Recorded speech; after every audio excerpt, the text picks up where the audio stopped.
শুক্রবার মানেই অন্যরকম একটা দিন। বাচ্চাদের যেহেতু বন্ধ থাকে, স্কুল ছুটি থাকে, ওরা তো খুবই মানে এই শুক্রবারের দিনটা এনজয় করে। তো সকাল বেলাটা শুরু করলাম চা দিয়া আর রুটি দিয়া। বাচ্চারা বলতেছে যে রুটি আর চা খাবে। তো তারা আবার রুটি চা দিলে আর কোনো কিছুই ওইভাবে লাগে না। আসসালামু আলাইকুম, সবাই কেমন আছেন? চলে আসলাম আপনাদের সাথে আরেকটি ব্লগ নিয়ে। শুক্রবারের রান্নাবান্নার প্রস্তুতি চলতেছে। সকালবেলায় যেহেতু শর্টকাট নাস্তা ছিল রুটি আর চা।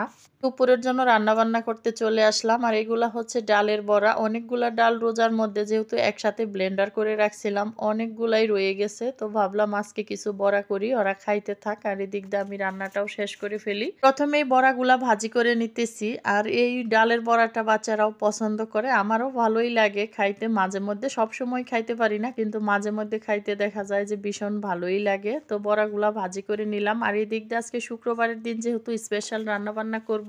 মাছের এই কাটলেটটা আমার বাচ্চারা খুবই পছন্দ করে। তো ওদের পছন্দ মতোই রান্নাবান্না চলতেছে। তো জিজ্ঞেস করছিলাম তাজও আর পৃথারে যে কি খাবা, বলতেছে পোলাও খাবে, মাছের কাটলেট আর মুরগি। তো তেমন কিছু ওদের বায়না থাকে না, শর্টকাটের মধ্যে কিছু করে দিলেই ওরা খুশি হয়। আর শুক্রবারটা ওরা মনে করে যে ছুটির দিন, যেহেতু একটা স্পেশাল দিন, এইটাই ভাবে। তো এই দিক দিয়ে আমি এগুলা কিন্তু মাছের কাটলেট বানাইতেছি। এইগুলা হচ্ছে পাঙ্গাস মাছ দিয়ে।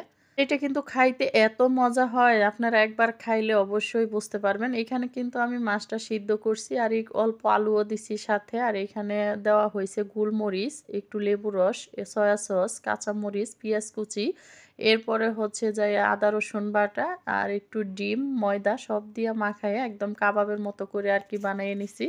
এটা আবার আমার বাচ্চাদের অনেক পছন্দের একটা খাবার। যেকোনো মাছ দিয়েই এটা বানানো যায়। আমি সবসময় যেই মাছই আনি না কেন, কয়েক পিস মাছ ওদের জন্য আলাদা করে রাখি এই কাটলেটটা বানানোর জন্য।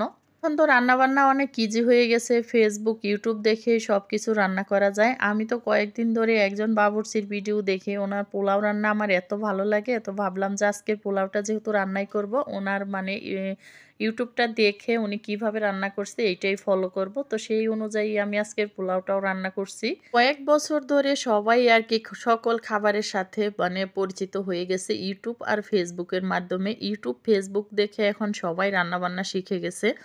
আর না হয় মানুষ তো অনেক আগের থেকেই খাবার দাবার নিয়ে যত ধরনের সমালোচনায় পড়তো, মানে চিনতো না, অনেক খাবারের সাথে অনেকেই পরিচিত ছিল না।